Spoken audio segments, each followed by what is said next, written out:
como en las diferentes ciudades de nuestro país, Barranquilla no es la excepción. Hoy viviremos un día maravilloso acá en este tercer Congreso de la Salud Psicosocial. Pero no seré yo, sino los asistentes de este tercer Congreso los que les contarán todo lo aprendido en los talleres, tanto dinámico como teórico. Así que acompáñenos a vivir esta grandiosa experiencia. En nombre de nuestro presidente José Luis Correa, pues agradecer que tenga en cuenta esta ciudad, a Barranquilla, como siempre puerta de oro para todos los procesos de innovación en diferentes temas. Mi nombre es Verónica Montero, vengo de Sabana Larga Atlántico representando la IPS Verbo Salud. En el día de hoy he tenido una experiencia súper espectacular y maravillosa, compositiva. De verdad que he aprendido sobre la importancia de la inteligencia emocional y aplicarla en las empresas. De verdad que me llevo un aprendizaje súper valioso, el cual voy a aplicar en la empresa como coordinador de seguridad y salud en el trabajo. Positiva es la mejor opción. Mi nombre es Melissa Rodelo, vengo representando al SENA como instructora. Me ha parecido excelente este Congreso de Salud Mental porque ha sido un espacio muy dinámico donde compartimos en talleres, socializaciones, experiencia con otras personas que vienen de otras empresas, y los coaches han estado excelentes con unos muy buenos temas que podemos aplicar en las organizaciones. Gracias a Positiva por este espacio y por la oportunidad que nos brinda de aprender. Mi nombre es Pablo Barrios, estoy en el Congreso de Positiva y lo que más me ha parecido interesante del Congreso ha sido su dinámica, es súper fluida, estar de salón en salón y escuchar a todos sus líderes comentándonos el temas. Particularmente me llamó mucho la atención el tema de liderazgo en humanismo y bioética, porque creo que eso es lo que hace falta mucho en las organizaciones, trabajar en el humanismo, en la parte humana de los trabajadores, es lo más importante ahorita mismo. Muchas gracias, Positiva. En Barranquilla, en el Hotel Country, estamos haciendo ya el cierre de este tercer Congreso Nacional de Salud Psicosocial. Positiva sigue yendo a todos los territorios colombianos, sigue llevando la promoción y la prevención, sigue incorporando la salud mental como una parte estructural en los sistemas de gestión de seguridad y salud en el trabajo.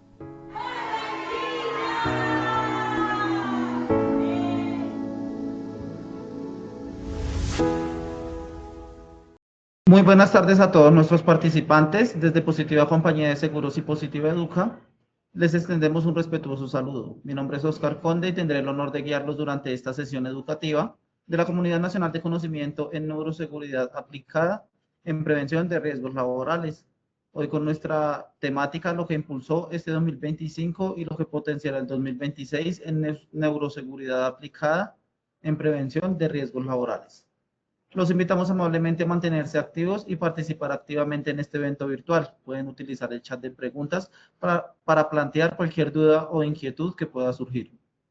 Recordamos que durante el desarrollo de la sesión o al cierre, dedicaremos un espacio para responder las preguntas formuladas. Es un verdadero placer dar la bienvenida a nuestro experto líder de la comunidad, el doctor Efraín Butrón Palacio. Él es médico especialista en medicina del trabajo, médico especialista en gerencia en organizaciones, coach neurocognitivo internacional certificado en neurolingüística, consultor e investigador de las neurociencias cognitivas aplicadas a la seguridad y salud laboral, conferencista nacional e internacional y docente universitario. Doctor Butrón, muy buenas tardes. Es un gusto contar nuevamente con su valiosa participación. Bienvenido. Bueno, gracias Oscar, gracias al ingeniero Fernando que está en el Control Master. Sí, lo que vamos a hablar la sesión de hoy, la última del año, es como un resumen de todo lo que impulsó las neurociencias en la seguridad, o sea, la neuroseguridad en el 2025, todo lo que hicimos desde marzo hasta finales de noviembre, principio de noviembre, y lo que tenemos para potenciar en el 2026 con todo lo último, investigaciones que hemos tenido dentro de la neurociencia, sobre todo la UNESCO acaba de sacar como el reglamento de lo que debe ser todo lo que se nos viene en neurociencias, la parte ética, que es una parte importante que se nos viene porque ya se nos vienen, ya nosotros podemos adquirir instrumentos en tiendas en Estados Unidos y Europa, y cómo vamos a regular la venta de esos productos para mapearnos. Ya nosotros podemos mapear el cerebro en nuestras casas, ¿cierto? Bien, entonces el contenido de hoy va a ser, estuvimos hablando de cultura en seguridad y el foco en las neurociencias, estuvimos hablando del estar bien o bienestar y la felicidad en la prevención de los accidentes, la neurociencia y el comportamiento humano, ¿sí? El comportamiento que es ese dato que observamos y cómo tenemos un desempeño del error, la salud mental y cómo la neurociencia cada día nos está entregando herramientas y mapeos de la salud mental, la emoción y la toma de decisiones, cómo debe ser el cerebro y la mente y las principales habilidades neurocognitivas para el próximo 2030, en los próximos 5 años, y cómo debe ser el trabajo de la sociedad 5.0 del 2021. Las bases neurocognitivas del liderazgo y las funciones ejecutivas como el CEO de la prevención. El objetivo es conocer esa descripción de los puntos más importantes que tratamos de la neuroseguridad en el 2025 y a su vez integrar todos estos temas del 2025 de la neurociencia y lo que vamos a presentar, porque ya tenemos todo lo que vamos a presentar en el 2026. Entonces, estuvimos en el 2025 hablando de cómo vamos a transformar la cultura en seguridad a través de la neurociencia. Es la pregunta que más nos hacen. Acabamos de estar recientemente, la semana pasada, en una empresa de construcción de túneles en Colombia, ¿sí? Una empresa muy calificada en la construcción de todos los túneles que están haciendo acá. Yo me encuentro en Medellín, en la región de Antioquia. Son túneles el túnel más extenso que vamos a tener en Latinoamérica, de casi 9 kilómetros. Entonces, pregunta que nos hacía el líder de seguridad, el gerente de seguridad, es cómo transformamos la cultura y cómo la neurociencia nos ayuda. Entonces, eso es como descubre la ciencia del cerebro, está revolucionando cada día más la prevención de los accidentes y construyendo unos entornos laborales más seguros y conscientes. Ahí vemos ese cerebro y ahí vemos los trabajadores, ¿cierto? Esos trabajadores que están cada día y cada trabajador es un mundo cerebral diferente. Cada trabajador percibe los riesgos en forma diferente. Entonces, es lo importante de la percepción. ¿Cuál es el gran desafío? ¿Cuál es la gran problemática? Es que tenemos unos modelos, por lo menos en Colombia empezó el Seguro Social hace más de 80 años con su sistema de pensiones y de asegurar la enfermedad común y asegurar la maternidad. Después, hace 60 años, más de 60 años, el Seguro Social sacó su accidente de trabajo. Hoy en día, ese Seguro Social es positivo, ¿cierto? Cuando vino la globalización de la economía. O sea, que llevamos más de 80 años, más de 60 años con un seguro de accidente de trabajo y tenemos la accidentalidad no ha bajado con todo lo que venimos haciendo en la seguridad tradicional. Y a nivel mundial, ¿qué encontramos? Encontramos que cada 15 segundos un trabajador muere en el mundo, datos de la OIT del año 2018. Se presentan cada minuto o cada 15 segundos se presentan 153 accidentes de trabajo. En total estamos en 2.7 millones de muertos por accidente de trabajo por enfermedad laboral. O sea, 2.7 millones. Yo que estoy aquí en Antioquia, aquí somos más o menos en Medellín, unos 3 millones. Es como si todo Medellín se nos matara durante todo Medellín falleciera en un año. Acabara con Medellín. Entonces, es una cifra astronómica, ¿cierto? Y lo que más importante es que toda esa accidentalidad, el 4% del Producto Interno Bruto Mundial se presenta por pérdidas económicas por accidentes y enfermedades ocupacionales. Sí, porque vemos que el accidente, todo lo que lleva en prestaciones asistenciales, todo lo que lleva en la parte correspondiente a los gastos de hospitalización, a los gastos de cirugía. Por lo menos acabamos de atender a una niña, nosotros tenemos un IPS con una fractura por un accidente vial, ¿sí? Accidente de trabajo, una fractura en el quinto metatarsiano. Duró 3 meses incapacitada. Una primera cirugía para hacer la osteosíntesis, otra segunda cirugía para extraer la osteosíntesis y los tornillos.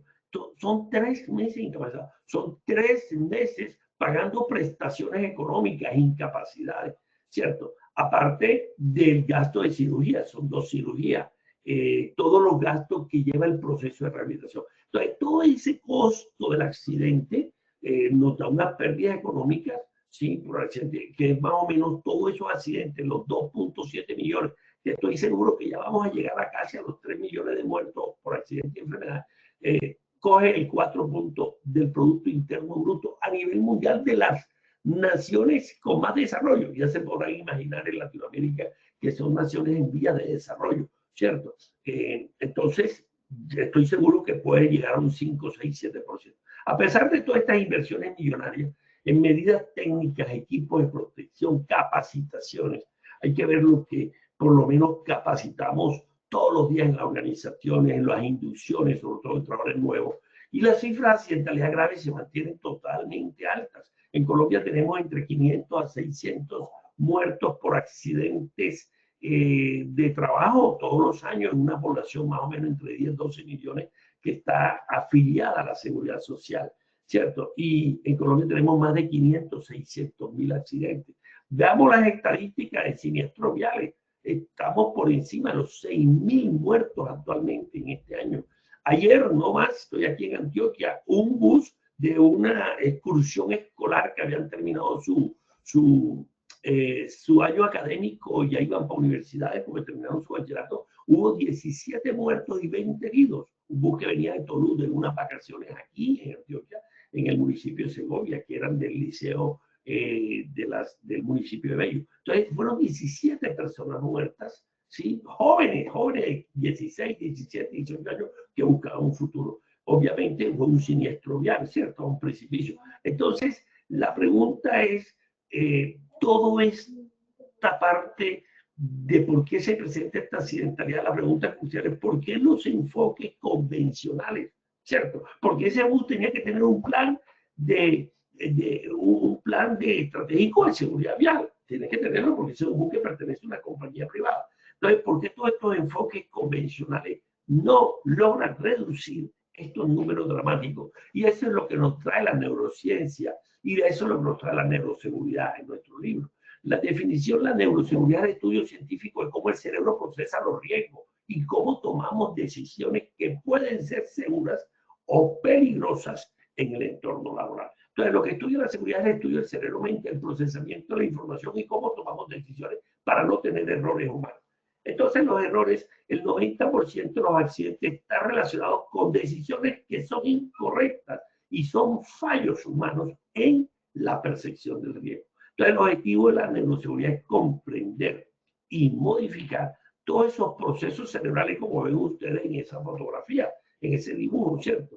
Para prevenir accidentes. Entonces, nosotros tenemos neuronas, que son esos punticos que tienen, y esas neuronas, que son más de 80.000 millones de neuronas, más de 80.000, tienen conexiones sinápticas, que son más de, cada neurona tiene 15.000 conexiones, uniones, y ese procesamiento cerebral, ese es el objetivo de la neuroseguridad, ¿sí? Conocer esos procesos cerebrales para tomar decisiones. Y, obviamente, cuando esos procesos cerebrales los llevamos bien en el campo de la empresa, podemos cambiar hábitos de seguridad, podemos cambiar comportamientos mediante el entendimiento del funcionamiento cerebral. Y solo cuando cambiamos comportamientos, cuando tenemos valores, principios de la seguridad, cuando tenemos creencias, cuando tenemos actitudes, emociones positivas, pensamiento positivo y competencias, ¿sí? Nos van a llevar a esos comportamientos y todo eso es lo que es la cultura de seguridad. Listo, entonces el cerebro en acción es aquella, el cerebro en acción son decisiones, o sea, no importa qué es la seguridad no es la ausencia de accidente de trabajo, sino son las decisiones que estamos tomando todo el día y que esas decisiones están el 95% en automático y el 5% a nivel consciente y que esas decisiones a nivel consciente nos las da la corteza prefrontal. Entonces, en esa corteza están las funciones cerebrales ejecutivas que son muy importantes para generar comportamientos seguros. Cada segundo nuestro cerebro procesa millones de estímulos. Ahora mismo estoy en la IPS, tengo unos estímulos, siento que la puerta ya están hablando en el fondo. Siento que aquí en la oficina al lado están hablando, son estímulos, pero estamos procesando estímulos, pero estoy concentrado en ustedes. Estoy en un nivel de atención, de alerta y de concentración y de atención sostenida. Y estoy tomando decisiones instantáneas. Entender este proceso es la clave para construir una cultura verdaderamente efectiva. Ahora, ¿cómo funciona el cerebro de la seguridad? Nosotros tenemos un sistema de activación reticular. Recuerden lo que le dije al cerebro reptiliano. Nosotros tenemos un cerebro reptiliano que es un cerebro de supervivencia.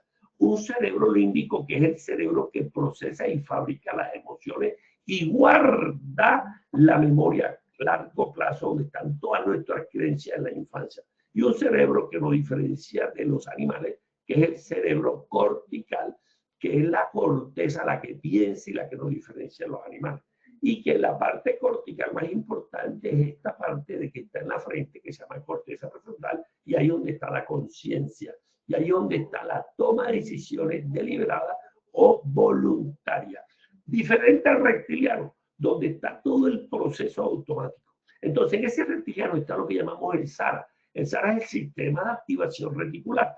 Ese es el sistema de alerta. Es decir, cuando ustedes lo van a atracar, ustedes sienten una sombra y enseguida entran en alerta. Esa es una tensión de alerta automática, porque el cerebro quiere supervivir. Entonces, el cerebro reptiliano es un cerebro, por ser reptiliano cocodrilo, que come, duerme, hace las actividades de supervivencia. Si lo van a atacar, una amenaza, él sale corriendo o ataca, ¿cierto? Entonces, nosotros salimos corriendo atacados, nos quedamos fríos, nos quedamos bloqueados. Entonces, el SARA, que es ese nivel de alerta, es un filtro cerebral que regula todos esos estímulos que van entrando, que merecen nuestra atención consciente y mantiene nuestro nivel de alerta. Entonces es importante tener un nivel de alerta para percibir los peligros.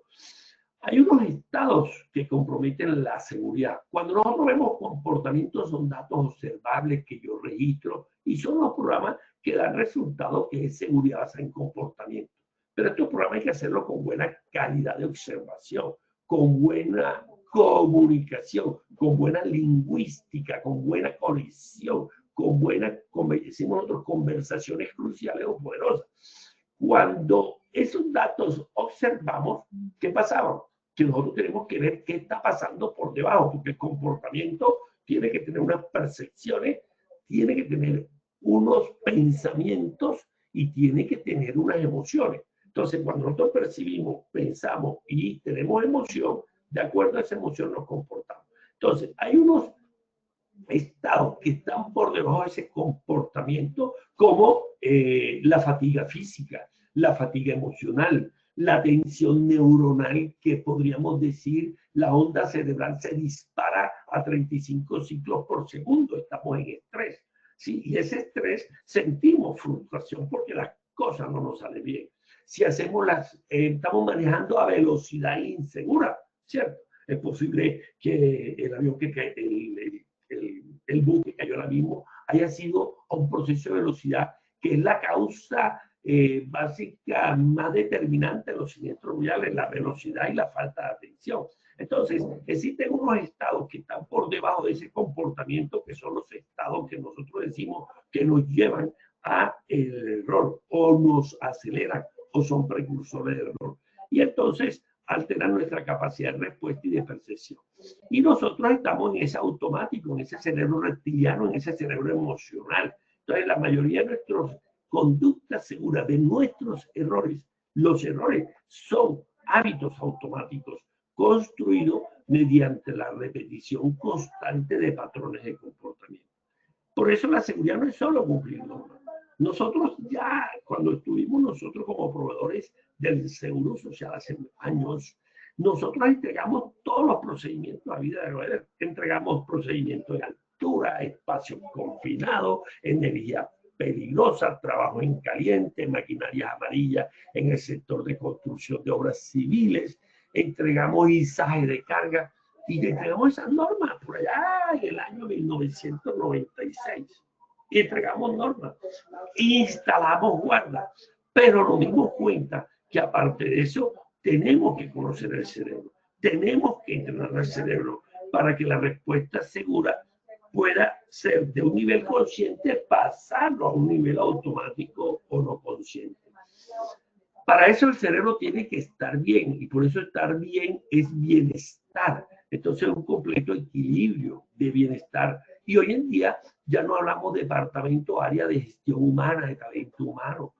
Ya la palabra recurso humano, nosotros no somos recursos, somos un talento humano, pero ya hoy en día las grandes multinacionales de Silicon Valley andan de departamento de felicidad corporativa. Entonces, en la prevención de accidentes hay que estar bien. Entonces hay que descubrir cómo el cerebro genera emociones positivas y cómo la neurociencia se está uniendo para crear una vida más segura y saludable.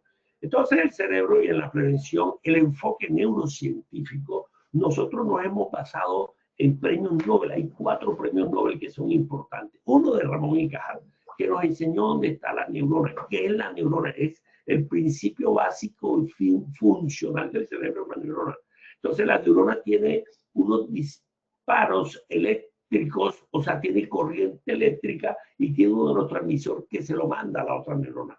¿Cuántas neuronas hay? Más de 80.000 millones de neuronas. Y cada neurona hace sinapsis. Entonces, para que haya una transmisión eléctrica, para que haya neurotropicidad, Ramón y Cajal descubrió la neurona. Pero después vino Eric Kandel, que fue el que dijo, si Ramón Cajal descubrió la neurona y él decía que había un impulso eléctrico y un impulso químico, que es el neurotransmisor, ejemplo, dopamina, ejemplo, serotonina, ejemplo, oxitocina, ejemplo, el cortisol. Entonces había un impulso electroquímico. Eso lo descubrió Eric Kandel y ganó el premio Nobel en los principios del año 2000. Pero es Kahneman, que acaba de morir, por cierto, no reciente, a unos 4 meses acaba de morir, de 95 años. Él es el que descubre y gana el premio Nobel de Economía y descubre cómo opera el cerebro, el sistema operativo. Y Kahneman nos dice, el sistema 1 es un sistema automático y el 95% estamos en un sistema 1, y saca su libro, que fue el premio Nobel de Economía, siendo psicólogo, Pensar rápido. Pero dice que un 5% el pensamiento es lento, o sea, un pensamiento mal consciente, y nos gana ese premio Nobel. Pero después un discípulo que es Thaler nos habla y gana el premio Nobel en el año 2007. Él sí es economista y Thaler nos habla del empujón o de la economía conductual. Entonces, conclusión, esos son los premios Nobel que nos han dado el enfoque neurocientífico, y después hemos buscado otros autores y hemos leído toda su bibliografía, como James Rison, que murió el 7 de febrero, que fue el que nos inspiró a sacar el libro que tenemos ahora, que acabamos de lanzar ahora en el Congreso de Cartagena, un Congreso de Innovación, y es James Rison que nos habla del error como enfoque sistémico, y es la teoría del queso suizo. Pero después viene David Rock de la Universidad de Harvard, después viene Goleman de la Universidad de Harvard, y David Rock nos habla de los procesos neurocognitivos del liderazgo. Y después habla Goleman, y él, siendo psicólogo, coge los estudios de Salovey, los estudios de psicología de la parte emocional, y saca el artículo científico del New York Times y nos habla de la inteligencia emocional. Nos habla que las grandes personas que están triunfando a nivel mundial, estudios que tiene la Universidad de Harvard, nos dicen que las personas que triunfan son aquellas que tienen un 80% de inteligencia emocional, que saben manejar su emoción y manejar la emoción de los demás. O sea, son competencias emocionales más que la inteligencia racional, ¿cierto? Porque antes nos hablaba que el que triunfaba era el que tenía la inteligencia racional, el pensamiento analítico, la reflexión, la toma de decisiones. Hoy no, hoy Harvard nos está demostrando que la inteligencia emocional, la inteligencia social, el comunicarse con el otro y el liderar al otro, es el que está triunfando. Entonces, el centro de control total, ¿quién lo tiene? El cerebro es el maestro que regula los pensamientos, emoción y las acciones, los comportamientos. Esta capacidad es fundamental para mantener nuestra seguridad en cada decisión. Entonces, tenemos una protección integral, que es adoptar los hábitos saludables para proteger activamente el cerebro, reduciendo la probabilidad de accidente y de las enfermedades, según investigaciones que pueden ver en la página de Mayo Clínica. Ahí están todas las investigaciones, y hay un sinnúmero de investigaciones del cerebro. Cada día Europa, cada día China, cada día Estados Unidos sacan investigaciones de nivel mundial. La prevención activa, la neurociencia demuestra que cuidar nuestro cerebro mediante decisiones conscientes es la mejor estrategia preventiva. O sea que hay que hacer un pare, hay que hacer una pausa. Los procesos de gestión del comportamiento, explorando cómo la ciencia del cerebro transforma nuestra comprensión, eso es lo que llamamos la neurociencia del comportamiento. Bien, ¿qué es la neurociencia del comportamiento? Estudia el cerebro y el sistema, cómo regula nuestras emociones, pensamientos. Y la ciencia del comportamiento revela los mecanismos neuronales que subyacen a cada decisión que tomamos, ya sea decisión automática, como es parte del error. El error no es consciente. El error es un proceso de fallo humano automático. Cuando se comete un fallo humano, un acto inseguro consciente, y eso es una violación. O sea, volarme el semáforo rojo, eso es una violación o eso es una, ¿cómo le llaman? El siniestro vial, y bueno, así, en la parte vial.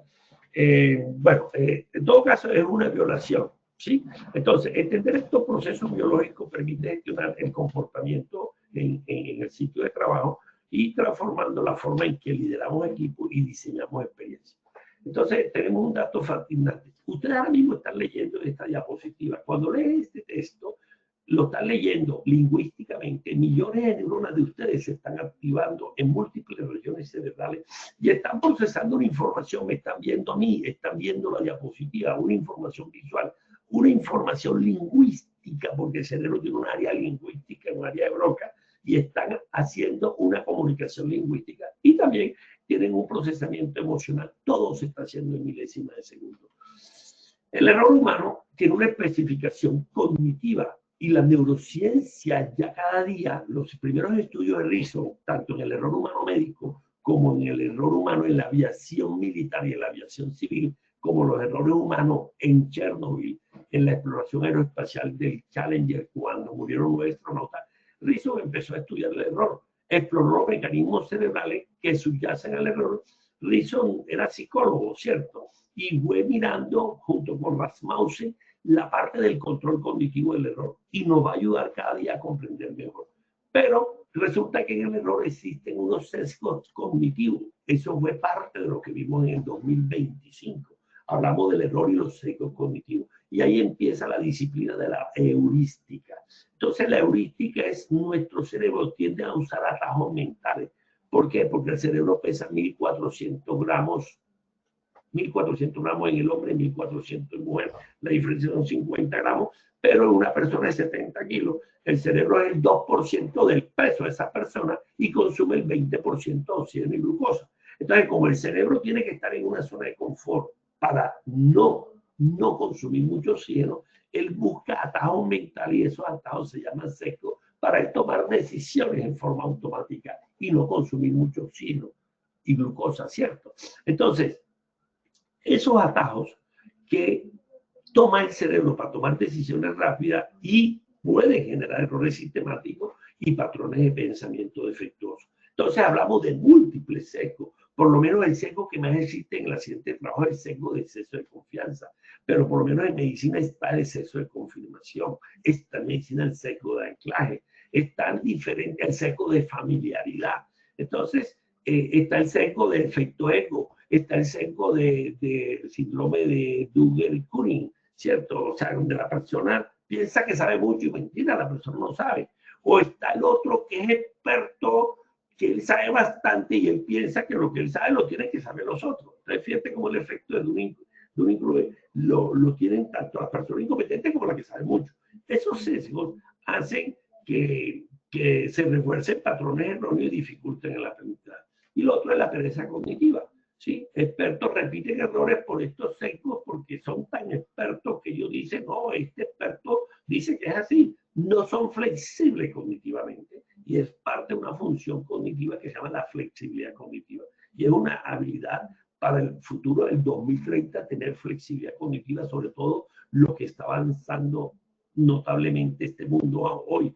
Por lo menos lo que nosotros hacíamos hace 20 años, nos demoramos 20 días haciendo un informe. Hoy en día, lo que demoramos 20 días, nos demoramos 5 días.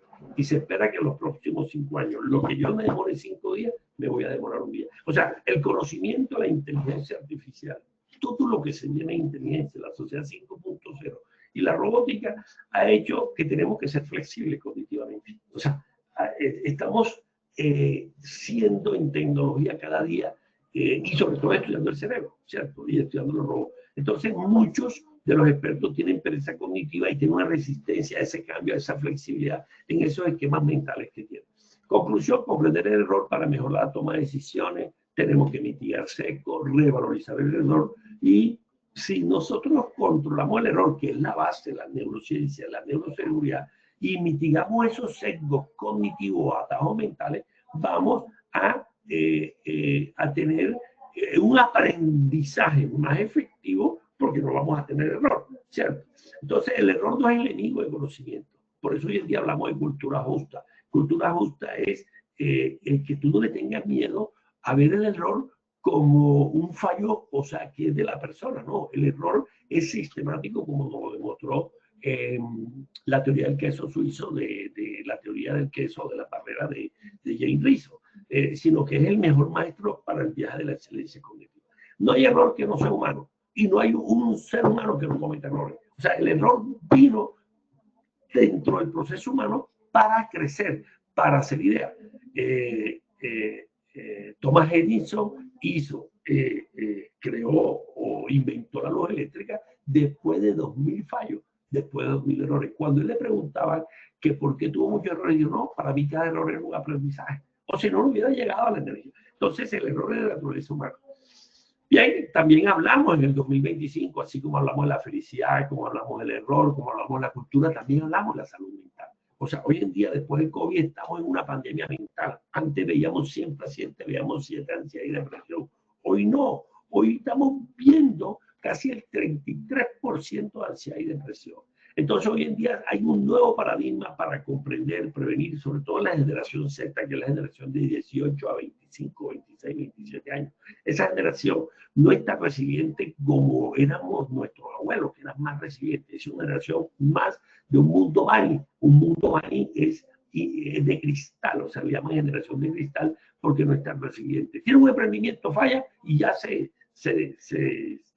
dicen que ya fracasaron. No, antes nosotros, nuestros abuelos teníamos un emprendimiento, fracasaba, aprendíamos, nos levantamos y eso, éramos generaciones más resilientes. Entonces, esta generación ha hecho que tengamos más casos de ansiedad, sobre todo que veníamos de un COVID de 3 años de estar guardados, de no tener contacto con amigos, con familiares, y eso afectó a mucha gente que no supo manejar y regular esa parte emocional de esos 3 años que tuvimos prácticamente guardado en nuestra casa. Entonces, hay un nuevo paradigma para prevenir los trastornos mentales a través del conocimiento del cerebro. Hoy en día estaba viendo un artículo de la inteligencia artificial. O sea, estamos viendo cómo ya las personas entran a inteligencia artificial a consultar ChatGPT como si fuera un amigo.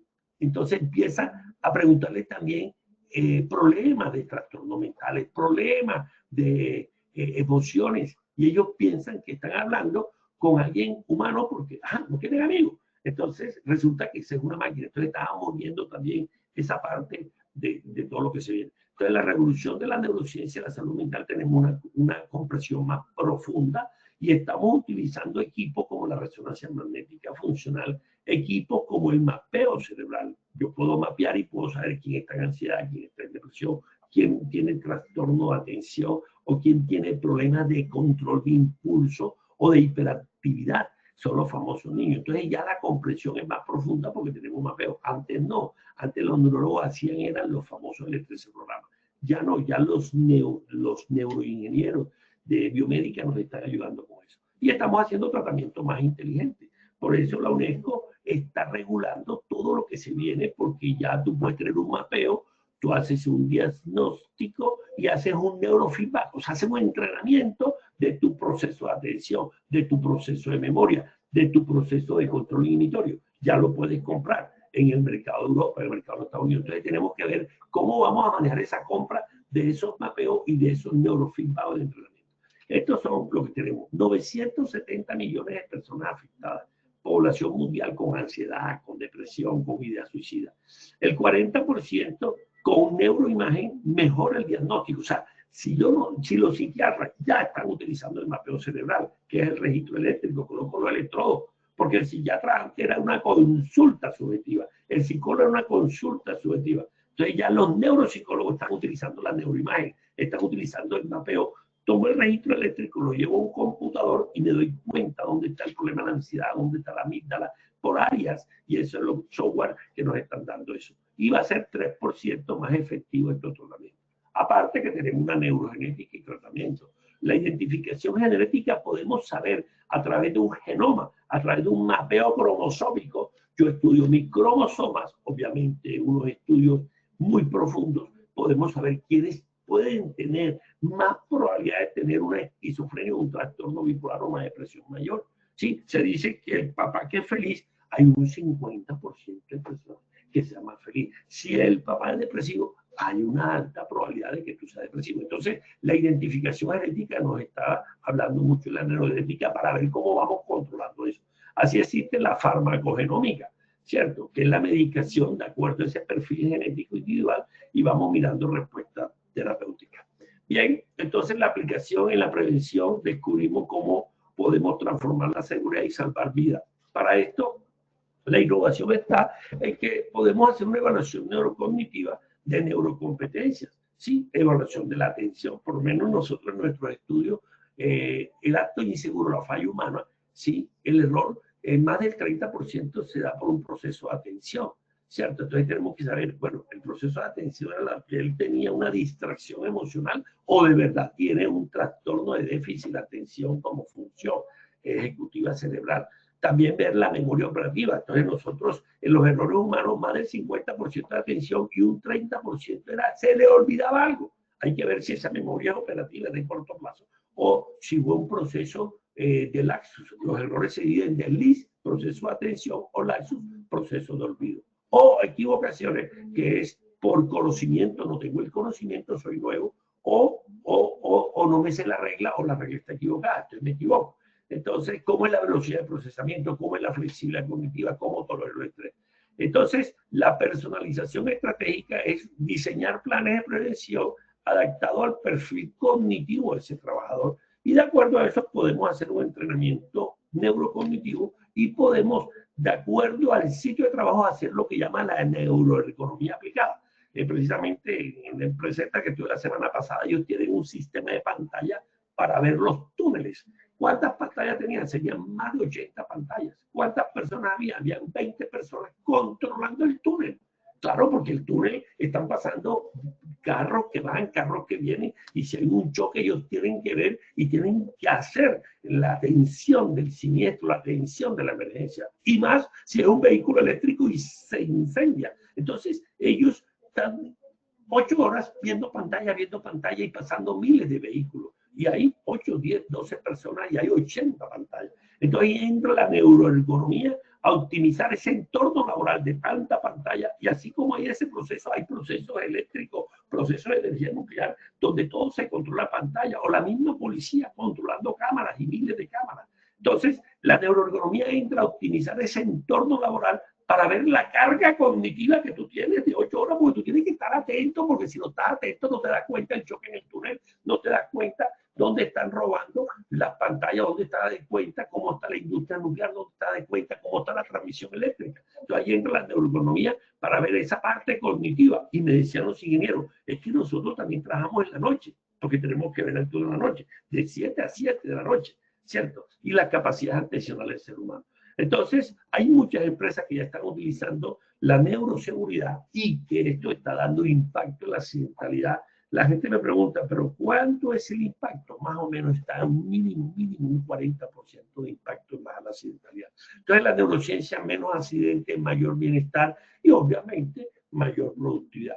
Por eso nosotros en neurociencia no hablamos de la cultura en seguridad, sino la cultura de producir. O sea, porque nosotros tenemos que tener también el cerebro productivo, porque el cerebro tiene que producir. Una empresa se arma para producir, o si no, no hay una junta directiva o unos socios inversionistas. Entonces hablamos de la cultura de producir, pero producir con seguridad y con calidad. Entonces, en México nos decían, pero esto de neurociencia también se aplica a la calidad. Claro, también se aplica el impacto ambiental, claro, porque es el cerebro el que toma las decisiones para entregar un Airbus que esté perfecto, como pasó ahora con un defecto del Airbus. Un defecto del Airbus, paralizaron 6.000 aviones de Airbus. Hubo procesos acá en Colombia que regresaron los aviones durante una semana porque tenían que reorganizar el software. Entonces hay que ver qué pasó en ese error de ese software, de ese Airbus, o los diferentes errores que tienen los diferentes vehículos. Y lo hemos visto también con la Boeing, los errores de motores del 767 que se están accidentando. Entonces, son errores humanos en los procesos de calidad, son errores humanos en los procesos de impacto ambiental. Bien, ¿por qué cuidar es prevenir? Entonces, hacemos un llamado a la acción, adoptar la neuroseguridad como un estándar en las empresas modernas comprometidas con con el bienestar y la calidad de vida de los trabajadores. La emoción es un complemento de la toma de decisiones y ya vimos que las emociones, o sea, nosotros somos seres emocionales que racionalizamos, no como decía Descartes, que nosotros pienso, luego existo, no. Damasio sacó el libro Leanse el error de Descartes, donde dice que nosotros somos seres emocionales. O sea, nuestras decisiones tienen un gran componente emocional. Si yo veo, por lo menos cuando se presenta una decisión a nivel consciente, el impulso entra a la corteza aquí, a esta corteza parietal, lo manda a la ínsula, ese impulso entra a la ínsula y ahí tengo esa emoción consciente y lo manda al órbito frontal. Esta corteza frontal en la órbita se llama órbito frontal. Ahí te da 3 opciones para que cojas una consciente, deliberada. ¿Qué hace el cerebro? El cerebro dice, ¿cuál es la opción que tiene un componente emocional más positivo, más agradable? Porque si el componente emocional de esa decisión es de miedo, es de rabia o es de tristeza, un poquito me desajusto en conmoción, entonces yo cojo la más agradable. Entonces nosotros somos seres emocionales que racionalizamos, ¿cierto? Entonces nuestras decisiones son emocionales. Por eso Damasio nos habla de los marcadores somáticos. Nosotros estamos marcados somáticamente en nuestro cuerpo desde nuestra infancia y por lo menos el comer el chocolate blanco. A mí me fascina desde la infancia, que tenía 6 años y mi bisabuela me hacía chocolate blanco y me llevaba al cine. Y yo cuando hago un chocolate blanco, enseguida tomo la decisión porque estoy marcado somáticamente. Es una decisión emocional que tengo yo de comparar el chocolate blanco porque estoy como una marca desde los 7 años. Esos son los marcadores somáticos. Entonces, ¿por qué importan las emociones en la toma de decisiones? Ahí nos los habla el doctor Damasio. Bueno, entonces de la base neurobiológica ya nosotros hablamos, todo el 2025, donde está el cerebro límbico. La amígdala fabrica emociones, no hay emoción buena ni emoción mala, lo que hay son emociones positivas y negativas. Hay un corte prefrontal que es el que doma a la amígdala. O sea, hay un elefante que es esa amígdala y hay un domador de ese elefante. O hay un caballo desbocado y hay un jinete. El jinete es la corteza prefrontal. Entonces la amígdala manda impulso, o sea, es la loca del paseo, manda impulso y la corteza es el jinete que dice, cálmate, amígdala, cálmate. Tiene mucha rabia, cálmate, porque puedes matar con la rabia. Si estás peleando con una persona en la vía y tienes un revólver, la puedes matar. Entonces, las personas que cogen y dicen, ira, intenso dolor y mató a la persona, porque la amígdala hizo un secuestro amigdalino. Y nosotros en neurociencia hablamos de un secuestro amigdalino. La amígdala está secuestrada y no hubo una corteza prefrontal porque no hay un entrenamiento para controlar ese niño. Entonces, esta dualidad cerebral de la amígdala, que es la emoción, y la razón, que es la corteza prefrontal, que es el jinete, explica a veces por qué a veces sentimos que algo es peligroso antes de poder articular lo racional. Entonces, la gestión es un apalancador de qué? Si yo gestiono el error desde la neurociencia, apalanco el desempeño. Ahora, ¿cómo voy a apalancar el desempeño? Hay que tener un líder. O sea, en la gestión del error hay que tener un líder. Y el líder es el que está en campo, el que está conversando. Y así es la única forma, pienso yo, en neurociencia que podemos transformar cultura. Entonces, el error ya vimos el 90%, ya vimos que la prisa, la fatiga, las frustraciones. En nuestras investigaciones más o menos tenemos 14 estados. Ahí los programas a nivel mundial nos hablan de 4 estados. Nosotros tenemos 14 y por eso en nuestra metodología Brain Safety aplicamos un módulo que es el módulo 4 y hablamos de la gestión del error. Y son con los mismos trabajadores lo que vamos a ver dónde está el error y con los mismos trabajadores vamos a encontrar la solución del error. Bien, entonces lo otro que estuvimos hablando fue la aplicada al liderazgo y la cultura, ¿cierto? Entonces hablamos del neuroliderazgo, que son los procesos neurocognitivos del liderazgo. Del liderazgo estamos hablando hace más de 80 años en la Universidad de Chicago y en otra universidad de Estados Unidos, después de la Segunda Guerra Mundial, empezaron a estudiar los generales que ganaron la guerra, cómo hicieron la invasión a Alemania, cómo le ganaron a los nazis, a Hitler, cómo los británicos, los diferentes generales británicos, los generales del Golfo Pérsico, la invasión del Golfo Pérsico, cómo ganaron la batalla en una semana. Entonces, ahí se empieza a estudiar el liderazgo. Así como la ergonomía nace de la Armada Británica, o sea, fue la Armada Británica la que nos dio los procesos ergonómicos para que los soldados no se cansaran en el campo de batalla hacia el liderazgo vestido de la Segunda Guerra Mundial. Entonces, la Universidad de Estados Unidos empezaron a estudiar a esos generales y se viene hablando. Y es Abolio y Bon los que hablan del liderazgo transformacional en esa universidad. Entonces, nosotros lo que hacemos en Harvard es, David Roth, tratar los procesos neurocognitivos para mejorar el liderazgo. Porque un líder, si no se conoce a sí mismo, ¿cómo va a conocer a los demás? Entonces, un líder tiene que ver cómo es el proceso emocional, cómo es el proceso racional, cómo es el proceso automático de su liderazgo y conocerse y autoconocerse, ¿cierto? Y saber qué emociones tiene y regularlas. Cuando yo me conozco, ya sí voy a conocer la emoción de los demás. Entonces, esos son los procesos neurocognitivos del liderazgo que nos hace que todo líder debe tener unos hábitos automáticos, ¿sí? Automáticos para poder tener comportamientos como líder. Y eso es lo que hablamos nosotros, las prácticas proactivas del liderazgo en seguridad. Es que el liderazgo hay que demostrarlo, el liderazgo hay que sentirlo, el liderazgo hay que inspirar, hay que motivar. Pero ahí te dice, bueno, pero ¿qué es la inspiración? La inspiración es una emoción. ¿Qué es la motivación? La motivación es dopamina. ¿Qué es la palabra liderazgo? Significa influencia. ¿Cómo vas a influenciar si la persona no tiene confianza en ti? Entonces, la confianza es una emoción, ¿cierto? Como le preguntaba yo la semana pasada, dije, dígame un líder que a usted lo haya inspirado. Una persona me dijo, el líder que a mí me ha inspirado está en esta organización. Y dije, pero ¿por qué? ¿Cuánto llevas aquí? Llevo 5 años. ¿Y por qué ese líder te inspira? Porque ese líder, cuando yo voy a decirle algo, él maneja todo con una paciencia. Y maneja, y me hace preguntas reflexivas que yo mismo doy la solución. Ese es un líder que conecta. Ese es un líder que transmite confianza. Ese es un líder que inspira. Ella me dice, el líder que me inspira es él, por la forma como maneja. Otro le saca los errores. No, él trata de buscar la solución a la problemática, ese error que estamos cometiendo. Ese es el líder que inspira, ese es el líder que transforma, ese es el líder que motiva. Y ese es el líder carismático. Entonces, fíjese usted cómo el concepto de liderazgo tiene un concepto alto en las neurociencias y eso es lo que hace. Bueno, ya vimos la felicidad, la ciencia detrás de la felicidad, ya vimos los neurotransmisores. Necesitamos dopamina, que es el neurotransmisor del placer, y eso lo vimos en el 2025.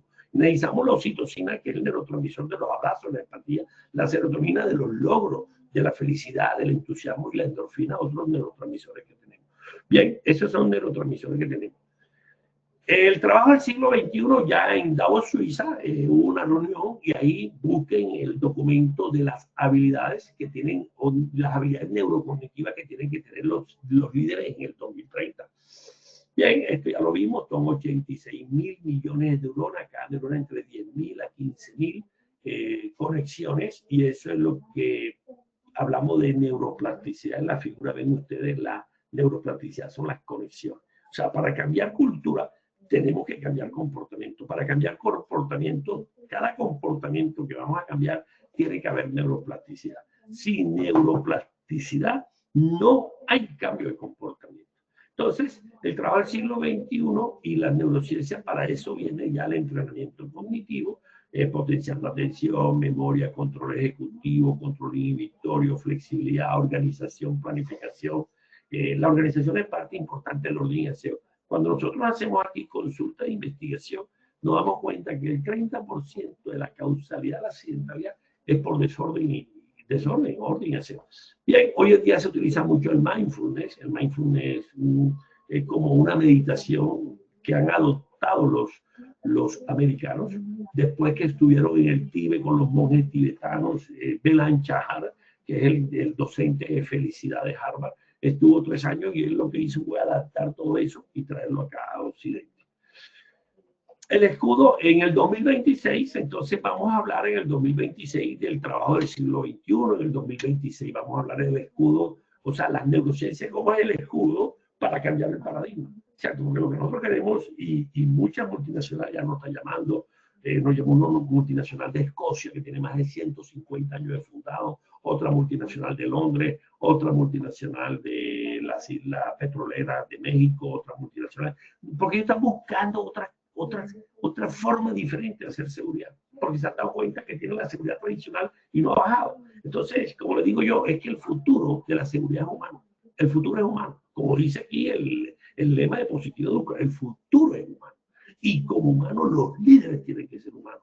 Y como humanos tienen que ser buenas personas. Yo no conozco ningún líder que haya triunfado que sea mala persona. Entonces, en esa parte hay que hacer una neuroconexión humana y emocional. Entonces, eso es lo que vamos a llevar el 2026. Vamos a llevar el escudo, vamos a llevar el trabajo del siglo XXI, vamos a hablar de la parte humana, vamos a hablar de esta parte importante, lo último que tenemos a nivel del mapeo cerebral y la parte neurocognitiva del liderazgo moderno.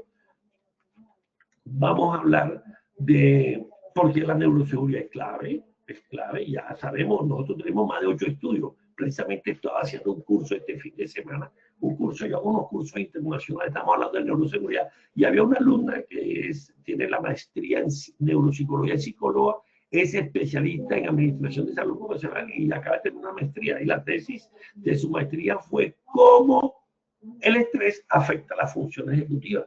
Entonces le dije, es una tesis interesante, pero es lo que nosotros hemos estado demostrando en todos nuestros estudios también, que hemos estado demostrando. Es decir, una persona cuando está estresada, cuando está fatigada, obviamente los niveles de cortisol en estrés suben, y al subir la parte de la corteza prefrontal no puede prestar atención, se le olvidan las cosas, no puede tener flexibilidad cognitiva. Entonces ella lo que estaba estudiando es como 3 funciones ejecutivas, que es la memoria de trabajo, la organización y la planificación.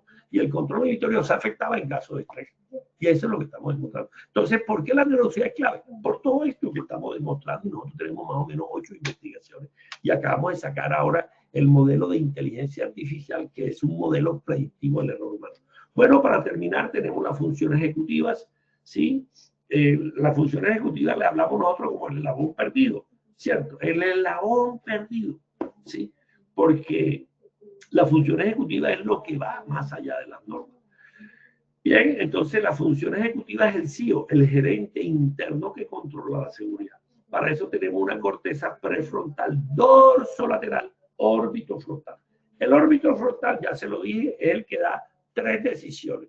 Para que el dorsolateral, lateral aquí, o sea, toda la corteza frontal tiene un órbito frontal que es el que entra y el que te regula tu comportamiento social, o sea, cómo te comportas socialmente. Pero también te regula la amígdala, te inhibe la amígdala. Bien, eso lo hace el órbito frontal y te da 3 opciones para que el dorso lateral, que es donde está la memoria a corto plazo, que es la memoria de 10 minutos, donde está el proceso de toma de decisiones y otros procesos, donde está la organización, donde está la planificación, donde está tu supervisor de conducta, todo eso está en el dorso lateral. Y ella es la que dice, tomo la decisión. ¿Ya? Y eso, cuando tomamos decisión, eso es lo que llamamos la neuroseguridad inteligente. Tenemos unos sistemas motivacionales. Yo diría que son 2 sistemas motivacionales. Ahí estudiamos las personalidades. Entonces hay 2 tipos de personalidades que están. Las que activan el comportamiento hacia lo nuevo, hacia la meta. Le gusta todo lo que le genera adrenalina. Se tiran en parapente, en paracaídas, no le da miedo. Esas son personas, como dice el doctor Gray, que fue el que estudió los sistemas motivacionales, los sistemas funcionales motivacionales. Son personas que activan, son personas sanas. Otros son personas sí que inhiben comportamiento porque sienten una amenaza. Dicen, no, yo no me monto en un parapente porque eso me puedo quedar. ¿Qué pasa si falla el parapente? Esas personas que inhiben comportamiento, que son menos emocionales, tienen menos probabilidad de accidentarse que las personas sanas, ¿cierto? Entonces, estos son lo que llamamos la teoría funcional de la personalidad de Gray y nos habla de sistemas motivacionales. Bien, entonces la neurociencia tiene unos circuitos de motivación y estos circuitos de motivación son motivaciones intrínsecas que salen de la persona o extrínsecas que vienen de afuera o pueden ser institucionalizadas que vienen de la empresa o pueden ser contributivas que yo me siento motivado a contribuir a la comunidad. Entonces son 4 tipos de circuitos de motivación. ¿Cuál es la verdadera motivación? La intrínseca. La intrínseca. O sea, la que viene de adentro de ti. La que viene de afuera es un ejemplo. Yo, si recibo plata, soy más productivo. Esa es una motivación extrínseca. Eso está bien. Ese es un líder que transa. Si tienen buen desempeño, tienen un bono de productividad porque tienen un buen desempeño en seguridad y reciben 500.000 pesos. Esa motivación extrínseca es buena pero la que nosotros necesitamos para transformar cultura es la intrínseca, la que nace de sí mismo. Bien, esto es ya para terminar la formación y el neuroaprendizaje. Hoy en día tenemos el paradigma emocional de la convergencia científica, es que la neuroeducación que se representa en la parte del aprendizaje entre la neurociencia, la psicología y la pedagogía moderna, esta integración de psicología, pedagogía y neurociencia nos permite comprender los mecanismos cerebrales de aprendizaje. Y el paradigma existe este autor de Francisco Mora, él es un neurólogo cognitivo, tiene varios libros, yo lo he leído, de neuroeducación, él es español, él es neurólogo, neurocientífico de la Universidad Complutense, revolucionó la educación con su afirmación que el cerebro solo aprende si hay emoción. Y la verdad, es decir, la andragogía, estudiada por un pedagogo americano, saca el término de andragogía. Y hay otro que se llama Noum, que habla de la educación experiencial. Entonces, la educación experiencial, la andragogía, es la pedagogía del adulto. El adulto aprende por motivación, el adulto aprende por emoción, no como el niño, que el niño es la parte pedagogía, que el niño aprende porque está el niño está en alfa, nosotros estamos en beta. Entonces, el cerebro adulto aprende por motivación. Ustedes están aquí en una conferencia porque tenían una motivación a escuchar todo lo que hablamos en 2025 y lo que vamos a hablar en 2026. Entonces, para aprender necesitamos emoción, sí, es el motor principal de la motivación. Después que estoy emocionado, que genero dopamina, presto atención. Sin dopamina es difícil que haya atención, que es el filtro neurológico, y por eso está concentrado en esta conferencia. Y esta atención hace que haga una memoria, cada 10 minutos vaya guardando, y es la que llamamos la memoria a corto plazo. Entonces, esa memoria a corto plazo está en el dorso lateral. Entonces, la era digital, la post-pandemia, donde los modelos tradicionales han sido desafiados, adaptar la educación a los principios del fundamento es fundamental para formar estudiantes autónomos, motivados y capaces de navegar. Hoy en día están utilizando mucho en la parte de educación la inteligencia artificial. O sea, ya hay colegios aplicando la inteligencia artificial. Y hay colegios con otros modelos pedagógicos como Montessori, como otros procesos metodológicos donde el estudiante va a construir y es el aprendizaje constructivo. Bueno, para terminar, estos son los libros. Este fue el último libro que sacamos, que se llama El error humano. Lo pueden adquirir al 317-223-0117. Es un libro que ha tenido bastante aceptación, hemos estado en más de 10 países y a nosotros nos inspiró Wayne Rizzo cuando murió el 7 de febrero, veníamos investigando. Y estos son los otros libros, el de neurociencia aplicada al liderazgo, neurociencia aplicada a la seguridad laboral, neurociencia aplicada a la salud mental, neurociencia aplicada a la cultura, cómo transformamos, neurociencia aplicada a los comportamientos, al aprendizaje, a la felicidad. Esa felicidad salió por tanta ansiedad y depresión que tenemos acá, ideas estructuradas suicidas. Bueno, gracias, soy Efraín Butrón, investigador, escritor, consultor en riesgo, apasionado por todas las neurociencias aplicadas a la seguridad, creadores y al neurociencia aplicada al liderazgo, creador del modelo Brain Safety.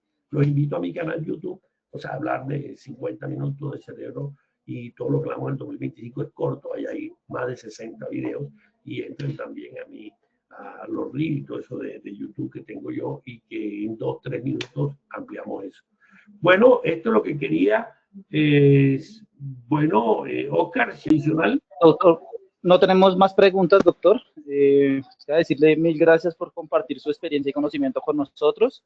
Ha sido una sesión enriquecedora y estamos seguros de que los participantes llevarán consigo herramientas valiosas con respecto al sistema de gestión de seguridad y salud en el trabajo. Esperamos contar con usted en una próxima oportunidad. Bueno, muy gracias, que sea feliz, Efraín les dice. A todos nuestros participantes ha sido un verdadero placer acompañarlos en esta acción educativa. Agradecemos su compromiso, participación y entusiasmo con el que han abordado cada actividad. No olviden que pueden acceder a estas y muchas más iniciativas educativas a través del Centro Virtual de Enseñanza y Aprendizaje Posipedia en www.posipedia.com.co. Allí podrán encontrar todas nuestras comunidades de conocimiento y una gran variedad de información para mantenerse conectados con nuestro Plan Nacional Multimodal de Educación en Seguridad y Salud en el Trabajo.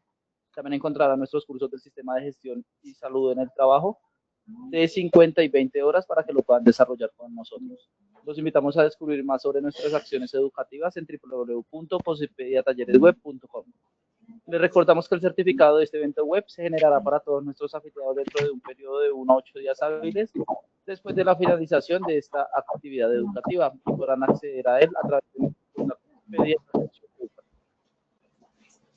Queremos que estén siempre al día con lo mejor de la prevención, la seguridad y salud en el trabajo. Por eso los invitamos a unirse a nuestro canal oficial de WhatsApp, donde encontrarán campañas, novedades y tips que le ayudarán a cuidar lo más importante, su bienestar y el de su equipo. Es muy fácil, solo escanear el código que aparece en pantalla o dar clic en el enlace publicado en el chat y unirse. Los dejamos con el siguiente video, que tengan un excelente día.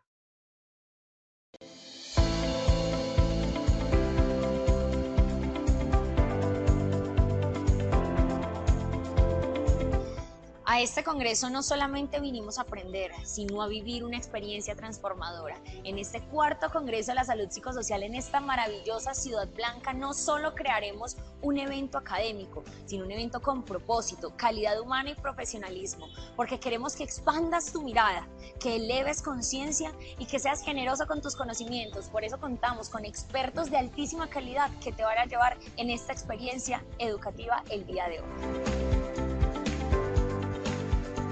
Mi nombre es Carolina Urrutia Bastidas, muy feliz de participar en este evento de Positiva, encantada con toda la temática, el manejo que han hecho a través de las diferentes salas interactivas y el énfasis que le están haciendo a todo el proceso psicosocial, especialmente este proceso que se necesita con la seguridad y todo lo que está manejando el departamento del Cauca, súper importante y oportuno en este momento. Muchísimas gracias.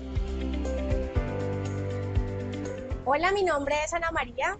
El día de hoy estoy aquí en el Congreso de Positiva. Quería contarles que ha sido una experiencia súper genial. Es algo dinámico que nos permite interactuar con otras personas de otras entidades. Eso nos enriquece a nosotros como profesionales en SST. Es algo que hemos estado en movimiento constante y nos permite entonces como llenarnos de esos conocimientos mucho más conscientes. Hola, mi nombre es Rubí Colorado Sinisterra, vengo de Guapi, Cauca. Estoy muy contenta de estar aquí socializando con los demás compañeros, hablando del tema psicosocial, ya que anteriormente había mucho tabú y nos damos de cuenta de lo importante que es, ya que las personas son lo más importante de las empresas. María Estela Carvajal Rosada, vengo de la Contraloría de la República. Me parece muy importante este congreso que está realizando la EDL Positiva porque tiene un enfoque en la gestión de nuestras emociones y en la salud psicosocial de las organizaciones. Vale la pena resaltar el arte de ser feliz en nuestras organizaciones. Necesitamos ser líderes, brigadistas de emociones positivas. Por aquí me encuentro con el gerente de la sucursal del Cauca. Yo quiero que nos cuentes cómo este congreso impacta a la región. Así es, Valentina. Te cuento que ha sido el momento más propicio en el hecho que Positiva nos visite con este congreso que ya nos tiene acostumbrados cada año, y pues con todos los eventos que han ocurrido en estos últimos días, pues es un bálsamo con el que nosotros le decimos a la comunidad, le decimos a nuestra fuerza pública: aquí estamos presentes, y todas nuestras 9.000 empresas también están haciendo patria desde la sucursal Cauca.